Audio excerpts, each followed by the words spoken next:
He was a nobody in the settlement. But it was this 15-year-old orphan who decided to climb down the cliff to rescue the chief's daughter. The climb back up revealed a secret that had been hidden for centuries. Subscribe and write in the comments which city you are watching from. The settlement had always felt like a place that carried more shadows than light. It was not the kind of darkness that came from lack of sun, for the frontier sky was wide and the days were long. Rather, it was the kind of shadow born from suspicion, mistrust, and the unspoken cruelty that comes from people pressed too close together with too little to hope for. At the edge of this settlement lived a boy named Elias, and if the shadows had a favorite companion, it was him. He was 15 years old, but his thin frame and downcast eyes made him seem younger. He had no mother to soften his face with comfort, no father to straighten his back with pride.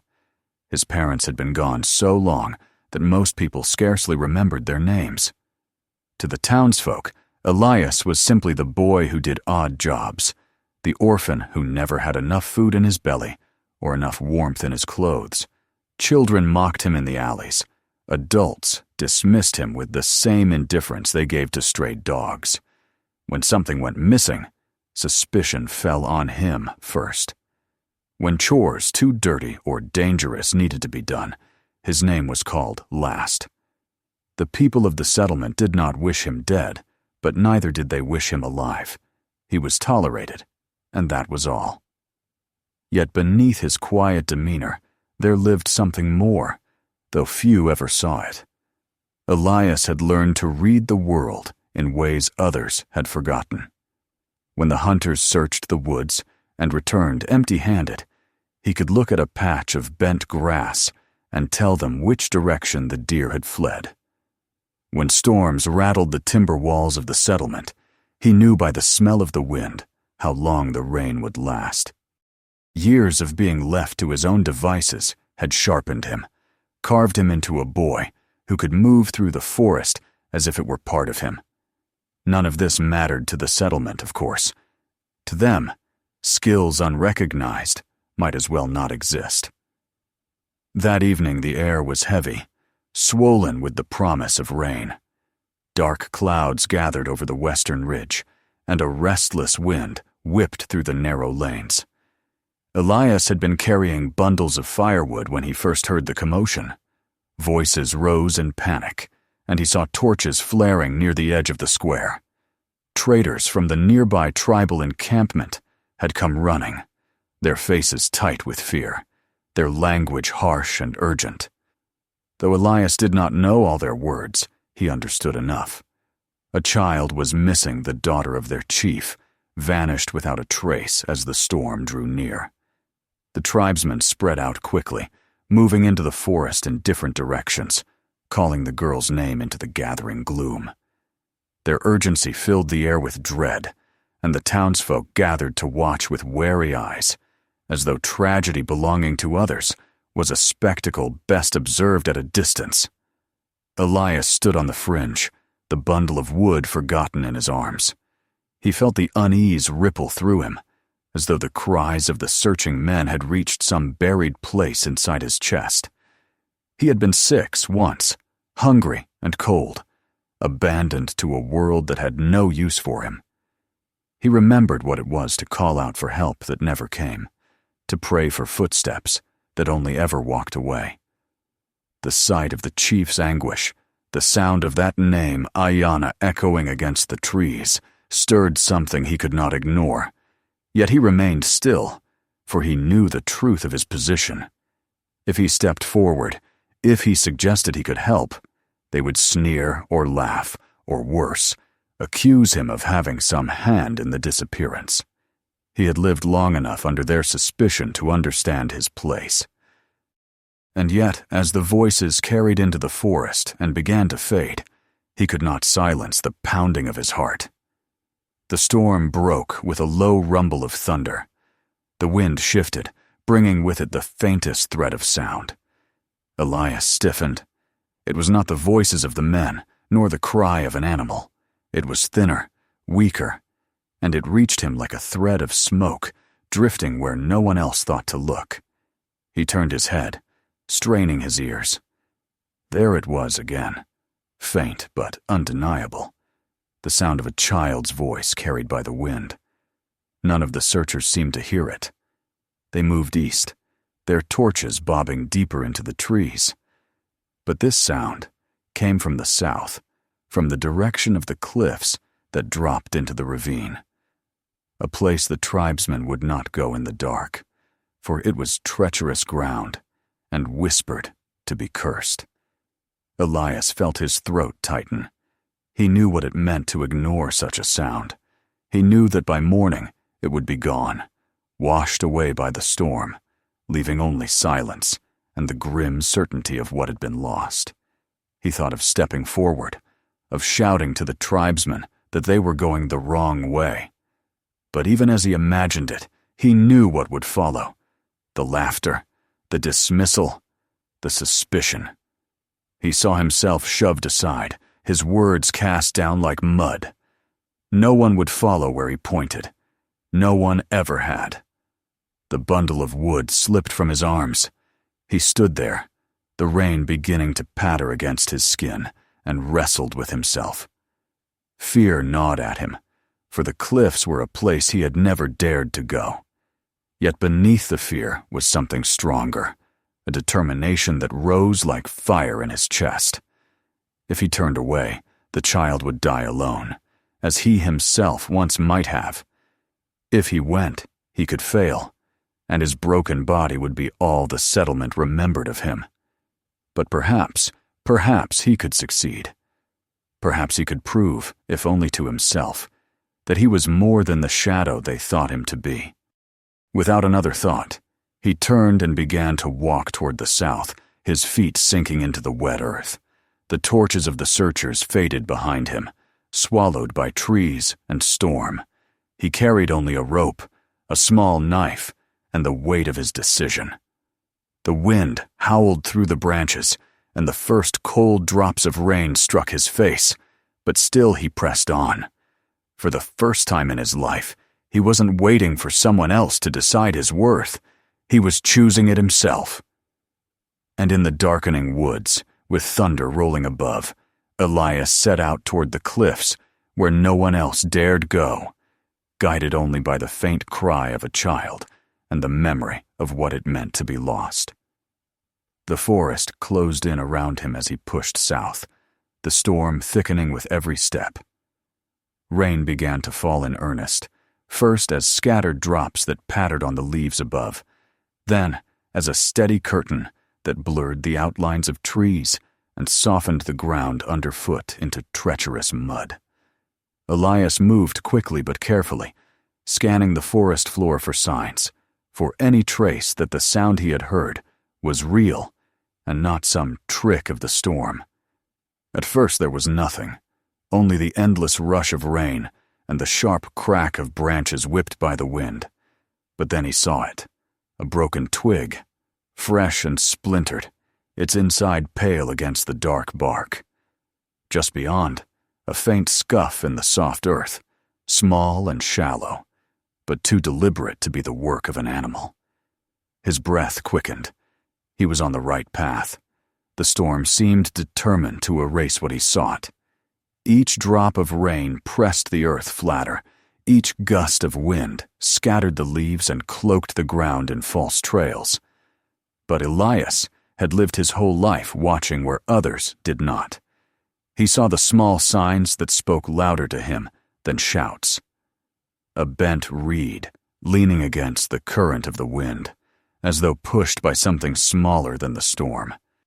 A patch of moss disturbed, its bright green dulled by a smear of mud from a bare foot. These things formed a story in his mind, a fragile line of truth in a world of confusion.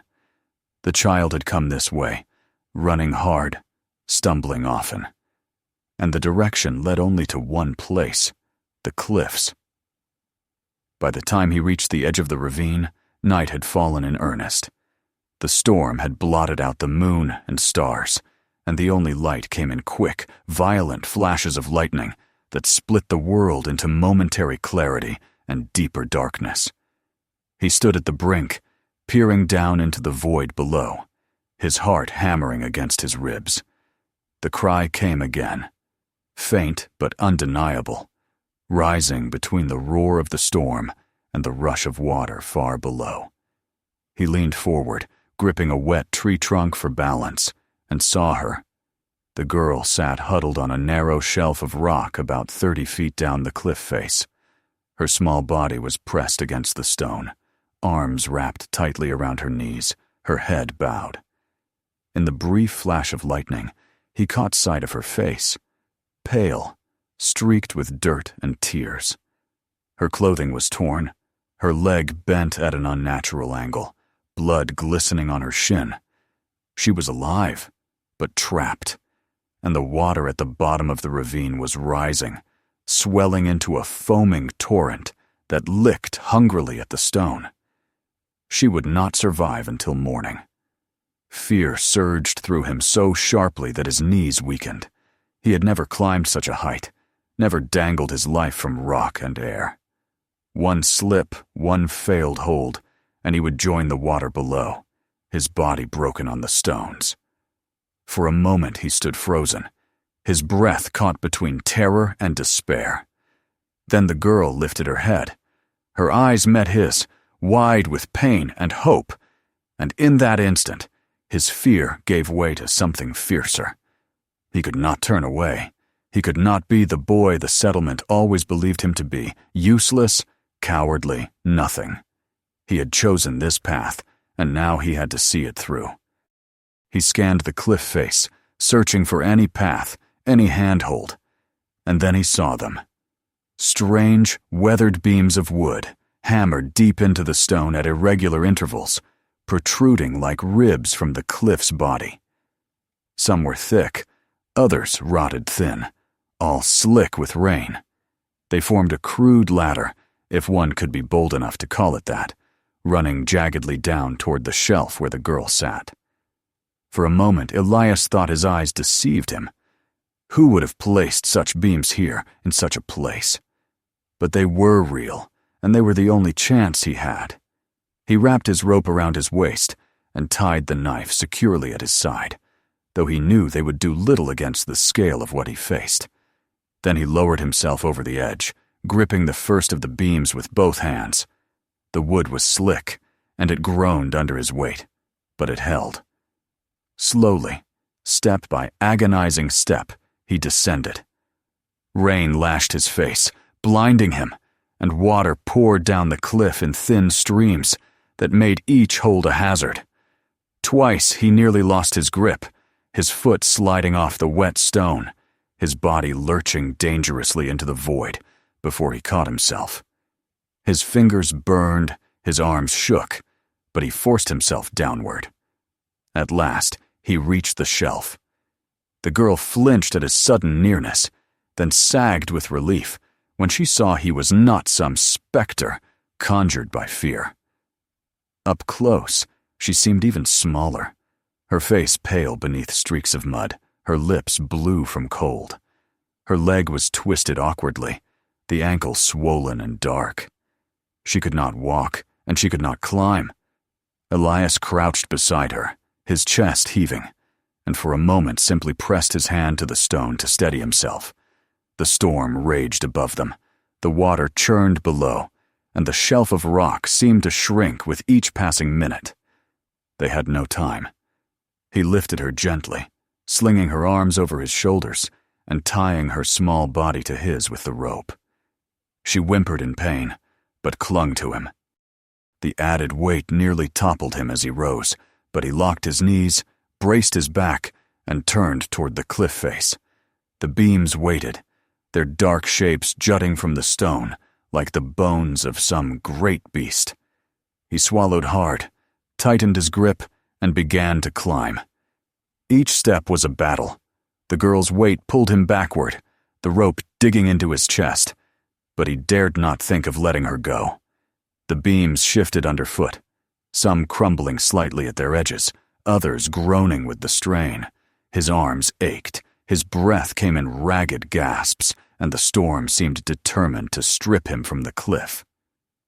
Lightning lit the world in violent flashes, throwing his shadow against the stone, a desperate figure clawing for purchase. His thoughts narrowed to the simple rhythm of survival. Grip, pull, step, breathe. He could not look down. He could not allow himself to think of the water surging hungrily beneath them. Halfway up, one of the beams cracked beneath his weight. For a terrifying instant he dangled, the girl's body pulling him toward the abyss. His nails tore against the stone as he scrabbled for another hold, his muscles screaming with the effort.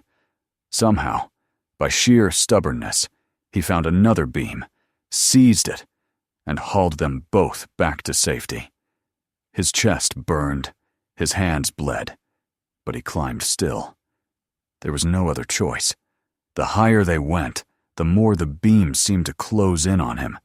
Their placement was too deliberate, too purposeful, as though meant for more than mere chance. Some were worn smooth, not by weather, but by the passage of many hands and feet long ago. Elias felt a shiver crawl through him, but he pushed it aside.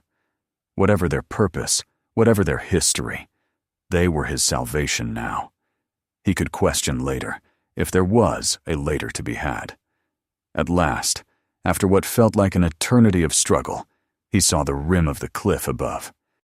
The trees swayed wildly in the storm, their roots gripping the edge as though trying to hold the earth itself together. With a final surge of effort, he pulled himself and the girl over the edge, collapsing onto the wet ground. He lay there gasping, the rain pounding against his face, his muscles trembling uncontrollably.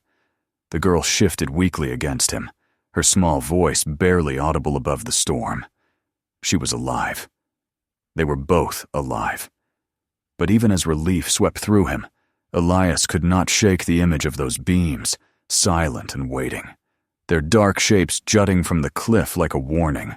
He had not questioned their presence in the moment of need, but now, lying on the sodden earth with the storm raging above, he felt a chill that had nothing to do with the rain. Those beams had been placed there by human hands. And human hands, he realized, did not always work for mercy. The storm raged without mercy, and Elias lay for a long moment on the soaked ground, clutching the girl close to steady her trembling form. His chest heaved as though he had run for miles, his muscles screamed with exhaustion, and his hands were torn raw from the rough beams. Yet even as the first surge of relief washed through him, it was poisoned by a cold unease that would not let go. Those beams had been waiting for him in the cliff's face, like skeletal remains of some dark history, too deliberate to be explained away as chance. He could not banish from his mind the way they had groaned under his weight, not as if resisting nature's decay, but as though resisting their true purpose being turned against them. In the heat of survival, he had not allowed himself to think.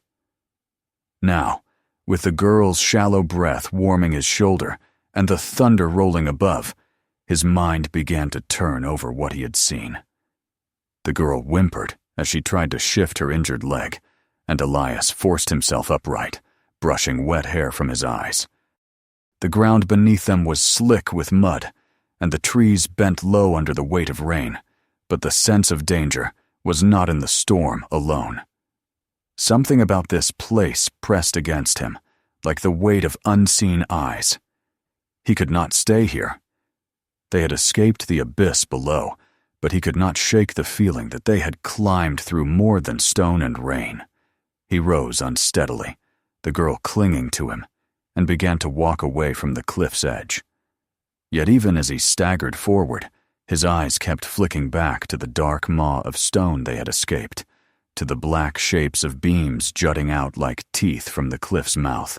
He told himself he was imagining it, that the storm was to blame for the crawling of his skin. But a part of him knew better.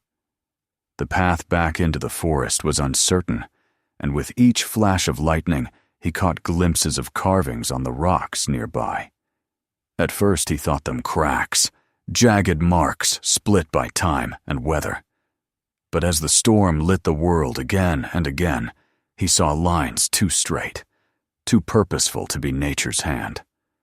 Circles etched deep into the stone, intersected by figures that looked like men with arms raised high. Some symbols he did not recognize, twisting shapes that seemed to move when the shadows shifted. He slowed, his breath catching, for the images were not random. They told a story, though one he did not fully understand. And with each symbol, with each figure, his unease grew sharper. The beams had not been placed there for mercy. They had been planted for ritual. A memory rose in him then, of whispers he had heard from the older men in the settlement, stories told in low voices when the fire burned low. Tales of a time before the tribes had settled in peace, of dark practices that had haunted the cliffs and ravines. They spoke of cults that had demanded blood to please whatever spirits lurked in the earth, of children and captives led to the heights and cast down into the abyss as offerings. Elias had never given the stories much thought, dismissing them as tales meant to frighten children into obedience. But now, as he stood on the storm-lashed cliff, with those carvings at his feet and those beams at his back, the stories returned with terrifying clarity. What if they had not been tales at all? What if he had climbed, hand over hand, up the very structure meant to deliver the condemned to their deaths? He turned his eyes away, forcing himself onward. The girl leaned heavily against him, her body weak with pain, and she whispered something he could not understand, her language soft and broken on her tongue, but her meaning was clear. She was afraid, and she looked to him for safety. That alone kept his legs moving. He would not allow her fear to mirror his own. He had brought her this far. He could not falter now. The climb up the cliff had taken so much from him, yet the true trial was only beginning. The beams were still there, stretching downward into darkness, and though he had left them behind, he could not escape the thought that others might still use them. What he had seen in the rock carvings was no accident of time. It was warning or remembrance, or perhaps both. He shivered as he thought of the feel of those beams under his hands, smooth in places, not from weather, but from wear. Too many feet had trod there. Too many hands had clutched the same holds. He realized then that the beams were not remnants of some forgotten past. They were maintained. And if they were maintained, it meant someone, somewhere, still believed. The storm pressed them to keep moving. Trees crashed in the distance, torn up by wind, and water coursed down the hillside in streams that threatened to sweep them from their feet. Elias adjusted the girl on his back, feeling her weight drag at his shoulders, but he would not set her down. Each step was agony, yet each step was also proof that he could bear more than he had thought possible.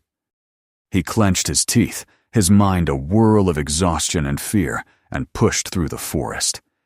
Yet the deeper they went, the more the forest itself seemed changed. Shapes loomed in the darkness that might have been branches, or might have been something else entirely. In the flicker of lightning, Elias thought he saw standing stones set in circles, half hidden by moss and brambles. He thought he saw more carvings, faces etched into rock, mouths open in eternal cries. His breath came fast, his heart pounding, but he told himself it was only the storm and his own weary mind. Still, he could not deny the chill that sank deeper with every step. The beams had not been the end of the truth. They had only been the beginning. At last he found shelter beneath a rocky overhang, where the earth rose to shield them from the worst of the rain. He lowered the girl carefully to the ground, her eyes closing at once in exhausted sleep.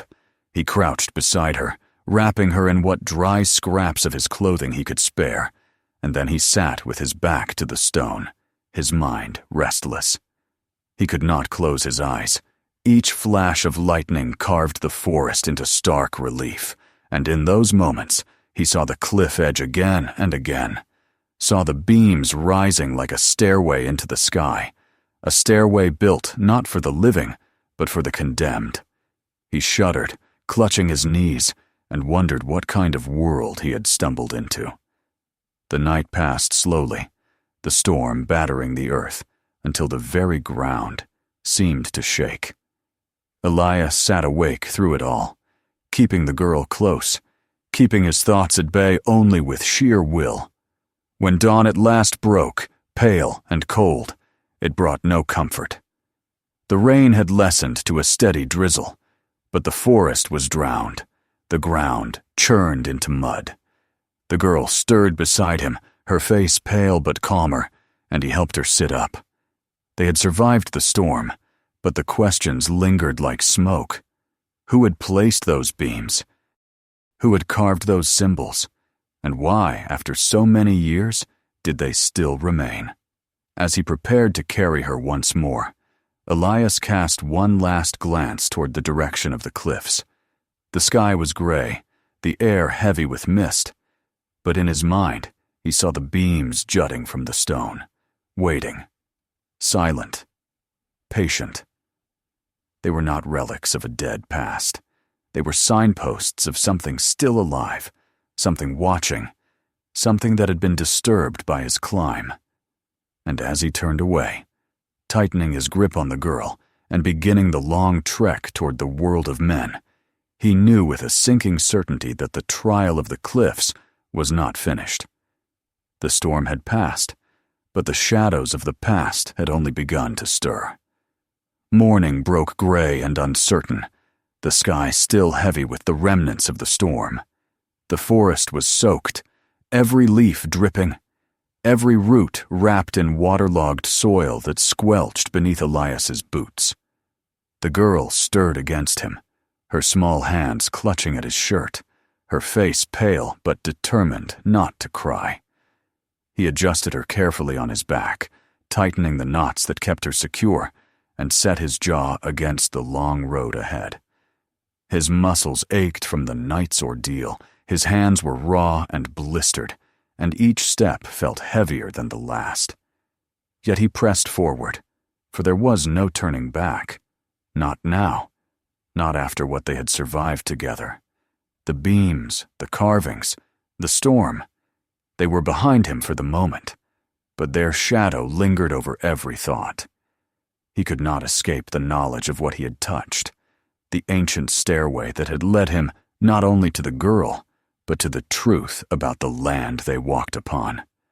The forest in daylight revealed scars left by the storm. Trees lay toppled across paths, roots ripped from the earth and pointing skyward like skeletal fingers. Pools of water collected in hollows, reflecting the gray sky. Birds called tentatively from branches, their songs thin and uncertain, as though even they feared the memory of the night. Elias moved with slow determination, weaving around obstacles, testing each step before putting his full weight upon it. The girl's injury forced him to shift his balance constantly, his shoulders straining beneath her weight. Several times he thought he would collapse, but each time he forced himself onward. His mind replayed the climb again and again, the beams slick with rain, the carvings glowing white in the flash of lightning, the whisper of the abyss below. He could not let himself falter, not now, not when he carried proof of his survival on his back. As the day wore on, the sound of voices reached him through the trees. At first he thought it a trick of memory, the cries of the searchers echoing still in his mind. But then the sound grew clearer, sharper, threaded with urgency. He paused, heart quickening, and shifted the girl so that he could hear more easily. It was no dream. Voices were near. The search had not ended with the storm. Somewhere ahead, the men of the tribe still combed the forest, unwilling to give up hope. Elias tightened his grip on the girl and moved faster, stumbling through wet undergrowth, his legs shaking with fatigue. Each step drew him closer to the sound, until at last he saw them, figures moving in a line, their eyes scanning the ground, their hands clutching spears. At their center was the man he had seen before, the one whose cries had broken the storm the night before. The chief, his face worn with fear and grief, his body sagging under the weight of loss. Elias tried to call out, but his voice cracked, little more than a hoarse whisper. He swallowed, tried again, and this time the sound carried just enough. One of the warriors turned, his eyes widening as he saw a battered boy stumble from the trees, with the chief's daughter clinging to his back. He shouted, and in an instant they were running toward him, their voices rising in disbelief and relief. Elias swayed on his feet as the chief reached him, his weathered hands trembling as he took the girl into his arms. Tears cut clean lines through the mud on the man's face as he held her close, murmuring words that Elias could not understand, but felt in the tone, the words of a father who had thought all was lost and had been given back his child. The other warriors surrounded them, their expressions shifting from suspicion to reverence, their eyes fixed on Elias, not with disdain, but with awe. The world tilted then, and Elias nearly collapsed, but strong hands caught him, lowering him gently to the ground. For the first time in his life, he did not feel the cold sting of rejection. He felt the warmth of acceptance, even if it was only for a moment, and it steadied him against the darkness threatening to pull him under. The girl's voice rose weakly, calling for her father, and her words drew fresh tears from the chief's eyes. Elias closed his own, his body trembling with exhaustion, but inside him burned a quiet triumph. Against all odds, against the weight of fear and the shadow of death, he had done it. He had saved her. He had climbed the stairway of the condemned and returned with life in his arms. The return to the tribal settlement was a blur of movement and sound. Women rushed forward as the chief carried his daughter into the largest dwelling, their faces etched with relief, their hands reaching to touch her, to comfort her. Children followed at a distance, whispering and pointing at Elias, their eyes wide with awe and curiosity. He walked unsteadily behind, supported by two warriors, his clothes torn, his skin raw, his spirit fragile but unbroken. He expected to be left at the threshold, to be dismissed once the girl was safe, but instead the chief turned and gestured for him to enter. Inside, the air was warm, filled with the scent of herbs and the crackle of fire. An elderly woman bent over the girl, tending her wounds with steady hands, binding her swollen ankle with strips of leather and leaves. Elias stood uncertainly, unsure where to place himself, until a young woman pressed a bowl of warm broth into his hands and draped a blanket over his shoulders. The kindness struck him so deeply that his eyes filled with tears before he could stop them. The healer's verdict was a balm to all. The girl would live. Her ankle was badly injured, her body covered in cuts and bruises, but she would heal. The chief sank to his knees in gratitude, his hand resting on his daughter's hair, his shoulders shaking with relief. Then his eyes turned to Elias. The boy lowered his gaze, expecting suspicion or accusation, but instead he was met with a steady, piercing look. The chief spoke, his words measured, and though Elias understood little, he caught enough to know the question. What had happened? His mouth dry, his voice rough, he began to speak. He told them of the trail he had followed, of the cry that had led him south when the others had gone east. He told of the abyss, of the girl trapped on the ledge, of the beams that had carried them upward. He told of the carvings in the stone, the symbols that glowed under lightning, the stairway that had been built not for mercy, but for death. He spoke haltingly, sparing no detail, his words falling heavy in the silence. When he finished, the silence deepened. The elders exchanged glances, their faces grave, their voices low in a language Elias could not follow. The chief's gaze did not waver, but his expression darkened with recognition. One of the older men stepped forward, his eyes filled with shadows of memory, and placed a hand on Elias's shoulder. He spoke a single word, firm and deliberate, and though Elias did not understand its meaning, he felt its weight. The chief translated softly, "Braveheart." It was not a name given lightly, but one earned through courage beyond reason. The word sank into Elias like fire, banishing for a moment the cold that had ruled his life. The following morning, as the storm clouds broke and sunlight spread across the settlement, the tribe gathered in a wide circle around the central fire. Elias found himself led into the center, his heart racing, his hands trembling. Never in his life had he been the focus of so many eyes. Never had his presence been more than a shadow at the edge. Now men, women, and children looked upon him with respect, their faces solemn, their voices hushed.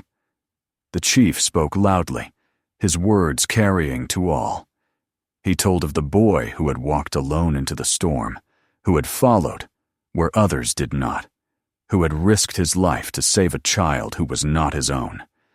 He pointed to his daughter, alive and whole, sitting among the women with her ankle bound and her eyes shining.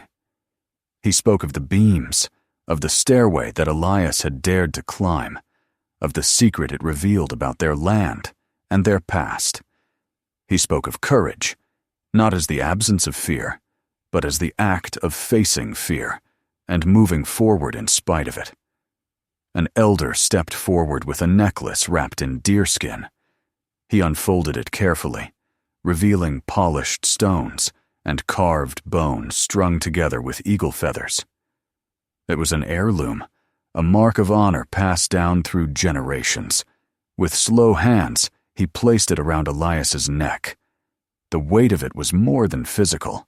It was the weight of belonging, of recognition, of being seen. The circle of voices rose in chant, low at first, then stronger, a rhythm that seemed to rise from the earth itself. Hands touched his shoulders, his arms, his back, each one sealing him into the circle of acceptance. Elias's throat tightened, and tears filled his eyes. For the first time since he could remember, they were not tears of loneliness or despair. They were tears of joy. When the chants quieted, the chief stepped close and spoke in a voice meant only for Elias. He told him that the settlement that had cast him aside had never seen his worth. They had measured him by what he lacked, not by what he carried inside. Here, among those who had witnessed his courage, he would never be unwanted. Here, he was no longer the boy no one noticed. He was Braveheart. And then the chief offered him a choice. He could return to the people who had abandoned him, who would never see more than a shadow when they looked his way. Or he could stay among those who saw him now for what he truly was, a guardian, a protector, a son of courage. Elias looked around the circle. He saw the women who had offered him warmth, the children who gazed at him with awe, the warriors who nodded their approval. He thought of the cliffs, of the stairway, of the girl who had clung to him as he carried her to life. He thought of the settlement where he had been no more than a burden, a name spoken with disdain. The decision rose in him like dawn breaking the clouds. He lifted his head, his voice clear and steady for the first time in his life. He chose to stay. The circle erupted in celebration. Food was brought, fires kindled, songs sung. The children reached to touch his necklace. The men told stories of bravery. The women smiled with approval. And Elias, sitting among them with the necklace heavy on his chest, realized that the shadows that had ruled his life had finally lifted. He was no longer an orphan scraping for survival. He was no longer invisible. He was Braveheart, the boy who had climbed the stairway of the condemned and returned not with death, but with life. The boy who had faced the storm and emerged, not broken, but reborn. And for the first time since his parents had left him, he felt the truth settle deep within. He was home. If this story moved you, make sure to subscribe so you never miss the next one. Take a moment to watch our other videos for more powerful stories still to come. And don't forget to share this video with your friends and family. Some stories are too important to keep to yourself.